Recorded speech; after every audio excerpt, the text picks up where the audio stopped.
दोस्तों, फिर से स्वागत है आपका मेरे इस नए YouTube चैनल पे जिसका नाम है उन्ना प्रथम 1975। दोस्तों, इस चैनल के माध्यम से हम आप तक जितने भी करंट अफेयर्स हैं उनका वीकली एनालिसिस और जितने भी इम्पॉर्टेंट टॉपिक है उनको हम आप तक पहुंचाएंगे।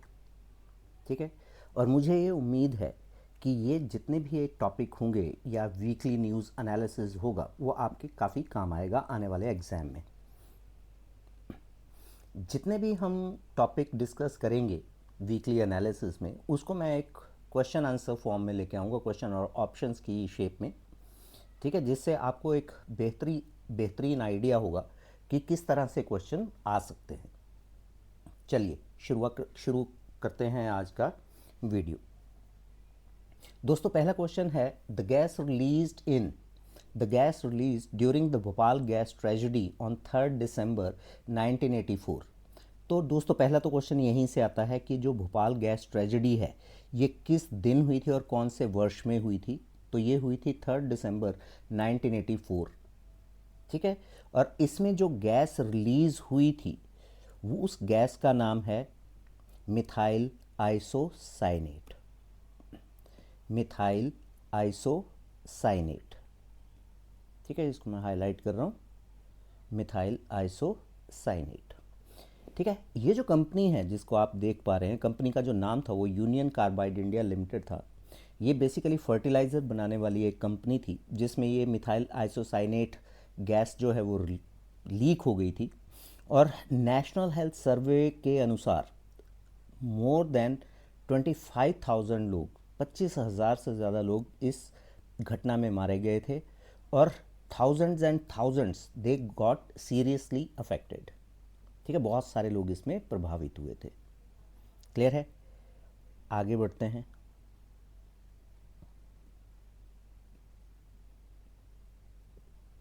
नेक्स्ट क्वेश्चन है which state government launched DG Lakshmi schemes. दोस्तों, जितनी भी स्टेट्स जो हैं वो कोई भी अगर योजना लॉन्च करती है तो वो हमारे एग्जामिनेशन पॉइंट ऑफ व्यू से बहुत ज़्यादा इम्पॉर्टेंट हो जाता है। ठीक है। तो जिस स्टेट गवर्नमेंट ने डीजी लक्ष्मी योजना शुरू की है उस स्टेट का नाम है आंध्र प्रदेश। ठीक है। तो आंध्र प्रदेश ने इसको लॉन्च किया है। डन। बेसिकली इसमें क्या है, जो भी जितनी भी आज तक स्कीम्स आ रही थी वो गांव के लोगों के लिए थी, गांव में जितने पुरुष हैं उनके लिए थी या जितने भी महिलाएं हैं गांव में उनके लिए थी। ये यहाँ पे आंध्र प्रदेश और एक केरला में सेम स्कीम शुरू की गई है जो कि अर्बन पुअर विमेन के लिए है। ठीक है, अर्बन पुअर विमेन के लिए की गई है। ठीक है। बेसिकली यहाँ पे 9,034 कॉमन सर्विस सेंटर्स, जिसको आप लोग लोक मित्र केंद्र के नाम से हम बेटर जानते हैं, इसकी शुरुआत की गई है। क्लियर है? आई होप यहाँ तक क्वेश्चन समझ में आ गया होगा। दोस्तों, अगर कोई भी आपका कमेंट हो, आपका कोई भी डाउट हो, उसको कमेंट बॉक्स में ज़रूर लिखिए ताकि हम उसको रिप्लाई कर सकें। ठीक है, चलिए आगे बढ़ते हैं। नेक्स्ट क्वेश्चन है which of the following state government has adopted policy of one family and one entrepreneur. ठीक है। अब जैसे हम जानते हैं कि यूपी में एक योजना चली हुई है जिसका नाम है one district one product. Clear है? तो इसी तरह से कौन सी ऐसी राज्य सरकार है जिसने एक परिवार एक उद्यम की नीति अपनाई है? ऑप्शन है हरियाणा, उत्तर प्रदेश, आंध्र प्रदेश, मध्य प्रदेश। ठीक है, तो आप सोच के रखिए इसका आंसर। मैं आंसर यहाँ पे डिस्प्ले कर रहा हूँ। उसका नाम है आंध्र प्रदेश। क्लियर है? तो ये योजना जो है ये आंध्र प्रदेश ने चलाई है। चलिए आगे बढ़ते हैं अगले प्रश्न की ओर। नेक्स्ट क्वेश्चन है ancient Mohenjodaro city was discovered by. प्राचीन मोहनजोदाड़ो शहर जो है इसकी खोज किसके द्वारा की गई थी? अगेन पुलिस लेवल से लेकर यूपीएससी लेवल तक ये क्वेश्चन पूछा जाता है। ठीक है। तो ऑप्शंस हैं R D Banerjee, Cunningham, A V Alexander and none. तो इसका आंसर है मोहनजोदाड़ो जो है, इसकी खोज श्री आर डी बैनर्जी ने की थी। और कई बार वो प्रश्न जो है, एग्जामिनर प्रश्न ये भी पूछ लेता है किस वर्ष की गई थी, तो 1922 में की गई थी। इसी के साथ एक सप्लीमेंट्री क्वेश्चन है कि हड़प्पा शहर की खोज किसने की थी और किस वर्ष में की थी। तो हड़प्पा की खोज श्री डी आर साहनी ने की थी, सर दयाराम साहनी ने की थी, और ये 1921 में की थी। क्लियर है? आगे बढ़ते हैं अगले प्रश्न की ओर। Indian name of Russian defence system S-400 is, रूसी वायु रक्षा प्रणाली S-400 का भारतीय नाम क्या है? जैसे दोस्तों आप सभी जानते हैं, अभी हाल ही में इंडिया और पाकिस्तान के बीच में एक संघर्ष हुआ। उसे युद्ध तो नहीं कहेंगे क्योंकि किसी भी कंट्री ने उसको वॉर डिक्लेयर नहीं किया था, लेकिन उसमें ये जो S-400 है, S-400 जो है इसने बहुत इम्पॉर्टेंट रोल प्ले किया, जिसके द्वारा हमने सारे दुश्मन के ड्रोन्स और मिसाइल्स उनको हवा में ही नष्ट कर दिया। अब ये चर्चा में क्यों है? क्योंकि अभी जो डिफेंस मिनिस्ट्री की मीटिंग हुई है प्राइवेट सेक्टर के लोगों के साथ, तो यहाँ पे जो रक्षा प्रणाली है, एयर डिफेंस सिस्टम है, क्योंकि हमारे जो डिफेंस के लोग हैं उन्होंने भी कहा है कि डिफेंस सिस्टम जो इंडिजीनियस डिफेंस सिस्टम जो भारत में ही जिनका निर्माण हुआ हो, उनकी हमें ज़्यादा ज़रूरत है। तो उसी के लिए एक मीटिंग हुई रिसेंटली, तो इसीलिए ये प्रश्न जो है वो चर्चा में आया। तो दोस्तों, Indian name of Russian air defence system S-400 is, अभी तक आपने सोच लिया होगा, तो ये है सुदर्शन चक्र। ठीक है? तो Russian air defence system S-400 जिसको हमने रशिया से खरीदा था, उसका भारतीय नाम जो है ये है सुदर्शन चक्र। क्लियर? इसको मैं हाईलाइट कर देता हूँ रेड कलर से, तो सुदर्शन चक्र। चलिए आगे बढ़ते हैं अगले प्रश्न की ओर। What does the term Hul means in the Santhali language as observed on हुल दिवस? और ये हुल दिवस मनाया जाता है 30 जून को। 30 जून को हुल दिवस मनाया जाता है। प्रश्न ये है कि ये जो हुल मतलब है, इसका मतलब क्या है? तो दोस्तों, हुल का मतलब, पहली चीज़, ये कौन सी स्टेट में मनाया जाता है? तो ये मनाया जाता है झारखंड में। ठीक है? 1857 के विद्रोह से पहले भी एक विद्रोह हुआ था 30 जून 1855 को। ठीक है, please make a note of this. 30 जून 1855 को झारखंड में एक रेवोल्यूशन हुआ था, एक विद्रोह हुआ था, और उसमें इसको नाम दिया गया था हुल, क्योंकि हुल का अर्थ ही रेवोल्यूशन यानी विद्रोह होता है। क्लियर है? आई होप यहाँ तक अभी तक आपको समझ में आया होगा। चलिए अगला प्रश्न की ओर बढ़ते हैं, और वो इसी से रिलेटेड है। The Santhal rebellion of 1855 was led by which two brothers? 1855 के संथाल विद्रोह का नेतृत्व किन दो भाइयों ने किया था? तो दोस्तों, ये दो भाई थे, Sidhu and Kanhu. Sidhu and Kanhu. Clear है?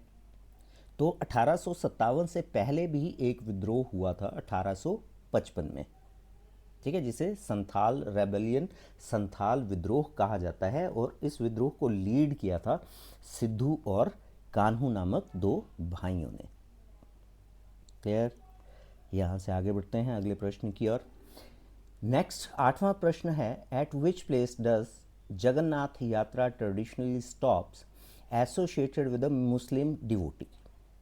ठीक है, जगन्नाथ रथ यात्रा पारंपरिक रूप से किस स्थान पर रुकती है जो एक मुस्लिम भक्त से जुड़ा हुआ है? ऑप्शन है कोणार्क, पुरी, सालबेग, भुवनेश्वर। तो इसकी ऑप्शन सी है सालबेग। दोस्तों, सालबेग एक मुस्लिम सैनिक था जिसके सर में युद्ध के दौरान बहुत गहरी चोट आई थी, और डॉक्टर्स के काफ़ी, उस टाइम पे वैद्य जो हकीम हुआ करते थे, उन्होंने काफ़ी इलाज करने की कोशिश की, लेकिन वो ठीक नहीं हुए। तब सालबेग को किसी ने कहा कि आप एक काम कीजिए, आप जगन्नाथ जाइए, ठीक है। वहाँ पे पुरी में जगन्नाथ मंदिर जो है ये पुरी में स्थित है, उड़ीसा में। वहाँ पे जाकर भगवान श्री जगन्नाथ के चरणों में शीश नवाएं और वहाँ मन्नत मांगे। लेकिन क्योंकि सालबेग एक मुस्लिम थे, इसलिए उन्हें मंदिर के अंदर एंटर नहीं करने दिया गया। तो सालबेग ने बाहर से ही प्रार्थना करनी शुरू कर दी, ठीक है। अब सालबेग जो है वो जिस कुटिया में रहते थे वहाँ सोए हुए थे, तो उनको एक सपना आता है कि भगवान जगन्नाथ जो हैं वो उनके सपने में प्रकट होते हैं और उनको बोलते हैं, एक विभूति देते हैं और उनको बोलते हैं कि इसको अपने सर पे लगा लीजिए। अब ये सारी की सारी घटनाएं जो हैं ये सपने में चल रही हैं। तो सालबेग सपने में ही अपने सर पे उस विभूति को लगा लेता है, और सरप्राइजिंगली सुबह जब वो उठता है तो उसके सर का जो ज़ख्म है वो पूरा भर चुका था। तो उसने वहीं से डेली जगह अपना जगन्नाथ भगवान के मंदिर के बाहर जाता था और वहीं से पूजा करनी उसने शुरू कर दी थी, पहले भी कर रहा था। तो अब भगवान श्री जगन्नाथ, इसकी भक्ति देकर थोड़े दिनों के बाद इसकी मृत्यु हो गई, लेकिन भगवान श्री जगन्नाथ ने ये कहा कि जब भी मेरी यात्रा निकाली जाएगी तो सालबेग की जो दरगाह है जहाँ उसे दफनाया गया था वहाँ पे अपना जो यात्रा है वो ज़रूर रुकेगी।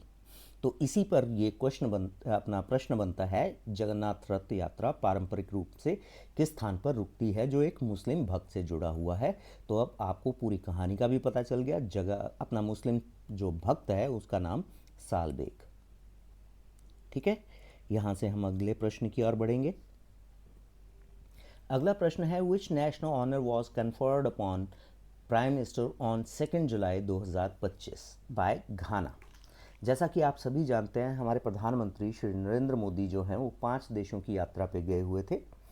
उनमें एक देश था घाना, जिन्हें उन्होंने अपने सर्वोच्च राष्ट्रीय सम्मान से सम्मानित किया है, ठीक है। जितने भी विजिट्स या अभी तक टोटल 27 अवार्ड्स जो हैं प्रधानमंत्री जी को मिल चुके हैं। आपको सभी का पता होना चाहिए। क्वेश्चन कहाँ से आ जाएगा कुछ पता नहीं। चलिए इसका आंसर देखते हैं। तो इसका आंसर है officer of the order of star of घाना, यानी ऑप्शन बी, ठीक है। तो ऑप्शन बी जो है इसका राइट आंसर है। क्लियर है? चलिए आगे बढ़ते हैं अपने 10वें प्रश्न की ओर। Who was recently dismissed as the prime minister of Thailand. हाल ही में थाईलैंड के प्रधानमंत्री पद से किसे बर्खास्त किया गया है। तो दोस्तों ये काफ़ी चर्चा में था, क्योंकि एथिकल प्रिंसिपल्स के ब्रीच में, ठीक है, जो हमारे एथिकल प्रिंसिपल्स होते हैं उनको तोड़ने के, उनके उल्लंघन करने पर श्रेष्ठा थाविसिन श्रेष्ठा थाविसिन को प्रधानमंत्री पद से निलंबित कर दिया गया है और उन्हें जेल में डाल दिया गया है। क्लियर है? डन। तो ये बहुत इंपॉर्टेंट क्वेश्चन बन जाता है हमारे एग्जामिनेशन पॉइंट ऑफ व्यू से। चलिए आगे बढ़ते हैं। Archaeological survey of India ASI recently found Lakhapur as a site belonging to which civilization? भारतीय पुरातत्व सर्वेक्षण ने हाल ही में लाखापार को किस सभ्यता से संबंधित स्थल पाया है। तो दोस्तों ये इसका आंसर हो जाएगा ऑप्शन सी, हड़प्पन सिविलाइजेशन, ठीक है। तो ये जो लाखापुर जगह मिली है ये पड़ती है कच्छ में, ठीक है, और ये लोकेटेड है गुजरात में, ये स्थित है गुजरात में। तो अगेन कुछ भी क्वेश्चन पूछा जा सकता है, या तो स्टेट के बारे में पूछ सकता है या वो सिविलाइजेशन के बारे में पूछ सकता है। तो लाखापुर का संबंध जो है वो हड़प्पन सिविलाइजेशन से है, हड़प्पा सभ्यता से। क्लियर? चलिए अपने अगले प्रश्न की ओर बढ़ते हैं। 12th क्वेश्चन है, which countries highest civilian award the order of the Republic of Trinidad and Tobago was conferred upon PM Modi on 4 July 2025, making him the first foreign leader to receive it। तो यहाँ पे ये वाला अपने आप में एक प्रश्न है कि कौन सा विदेशी है जिसे त्रिनिदाद एंड टोबैगो के सर्वोच्च सिविलियन अवार्ड से नवाजा गया है। तो वो हो जाएंगे प्रधानमंत्री मोदी। ठीक है, इसका आंसर बड़ा आसान है, ऑप्शन से आपको क्लियर कट पता चल जाएगा, त्रिनिदाद एंड टोबैगो। क्लियर दोस्तों? अभी तक जितने भी प्रश्न मैंने डिस्कस किए हैं, आई होप आप सभी को मज़ा आ रहा होगा। ठीक है, इसमें पहला ही एक क्वेश्चन है जो आसान है, अदरवाइज सारे के सारे क्वेश्चन जो हैं काफ़ी इम्पॉर्टेंट है। इसके बाद 13th क्वेश्चन पे आ जाते हैं, द दलाई लामा तेनजिंग ग्यात्सो। दोस्तों दलाई लामा जो है, अगर आप यहाँ देख रहे हैं, जिसे आप दलाई लामा के नाम से जानते हैं, दलाई लामा कोई नाम नहीं है। ठीक है, ये एक गद्दी है। जैसे यहाँ हिंदू सबसे बड़े धर्म गुरु जो होते हैं, फिर वो आगे गद्दी किसी न किसी को उत्तराधिकारी बना के जाते हैं, इसी तरह से बौद्ध धर्म में जो सबसे बड़ी धर्माधिकारी हैं वो दलाई लामा हैं। और उनका वास्तविक नाम, जो वर्तमान में दलाई लामा है, उनका वास्तविक नाम जो है वो तेनजिंग ग्यात्सो है। ठीक है, और अगर आपसे ये पूछ लिया जाए कि ये कितनेवें नंबर के दलाई लामा है, तो ये 14th नंबर के दलाई लामा हैं। ठीक है, तो हाल ही में इनका 90वां जन्म दिवस था। ठीक है, जुलाई 2025 की ही बात है। तो अब सवाल ये पूछा जाता है कि दलाई लामा का 90वां जो 19th बर्थडे है वो कब मनाया गया था। तो चलिए आते हैं इसके आंसर की ओर। तो ये मनाया गया था 6 जुलाई, यानी ऑप्शन सी।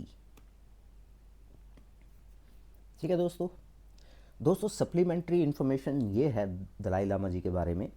1959 में जब चाइना ने तिब्बत पर आक्रमण किया और वहाँ पे अप्रॉक्स 40,000 लोगों को मार दिया था, तो क्योंकि दलाई लामा जो हैं ये सबसे बड़े धर्म गुरु थे, तो इनको भी चाइना मारना चाहता था।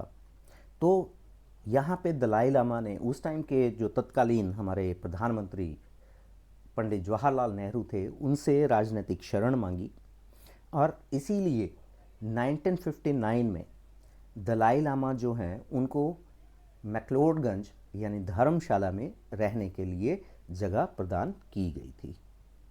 ठीक है, तो आई थिंक ये रिसेंटली अभी किसी एग्ज़ाम में क्वेश्चन पूछा भी गया था कि दलाई लामा भारत में किस वर्ष आए थे।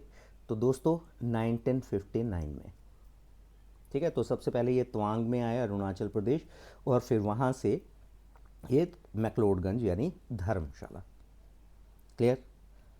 चलिए आगे बढ़ते हैं अगले प्रश्न की ओर। 14th क्वेश्चन है, Asia's largest jungle safari will be built in which state. Asia का सबसे बड़ा जंगल सफारी किस राज्य में बनाया जाएगा। आपकी ऑप्शन है हरियाणा, हिमाचल प्रदेश, पंजाब और केरला। ठीक है, आपका आंसर है हरियाणा। 6 जुलाई 2025 को हरियाणा ने ये डिक्लेयर किया कि वो अरावली हिल्स में एशिया का सबसे बड़ा जंगल सफारी बनाने जा रहे हैं। ठीक है, मतलब उस दिन नींव रखी, उस दिन अनाउंसमेंट की बनेगा, तो आई थिंक टाइम लगेगा इसमें। चलिए आज के आखिरी प्रश्न की ओर बढ़ते हैं, और आज का आखिरी प्रश्न बहुत ज़्यादा इम्पॉर्टेंट है। The BRICS meeting in Rio de Janeiro. ठीक है, ये सबसे पहला क्वेश्चन तो यही इम्पॉर्टेंट है कि रियो डी जनेरियो में जो मीटिंग हुई है ब्रिक्स की 7 जुलाई 2025 को, उसमें किस देश का स्वागत किया गया, यानी किस देश ने अभी रिसेंटली ब्रिक्स को ज्वाइन किया है। ठीक है, ऑप्शंस हैं Vietnam, Argentina, Indonesia, Saudi Arabia. तो दोस्तों आपका आंसर है इंडोनेशिया। ठीक है, इंडोनेशिया ने ज्वाइन किया है सऊदी अरेबिया भी, अर्जेंटीना ने तो मना ही कर दिया था। सऊदी अरेबिया भी अभी ऑफिशियली ज्वाइन नहीं किया है। तो दोस्तों, ये थे हमारे आज के एमसीक्यूज़ जो कि बेस थे करंट अफेयर्स पे। ठीक है, बड़ी जल्दी ही मैं आपको एक और कंटिन्यू, जुलाई का ही कंटिन्यू करेंगे मल्टीपल चॉइस क्वेश्चंस में। ठीक है, तो दोस्तों फिर से मैं आपको रिक्वेस्ट करूँगा कि मेरे चैनल को सब्सक्राइब करें, ज़्यादा से ज़्यादा लोगों के साथ शेयर करें। Thank you very much.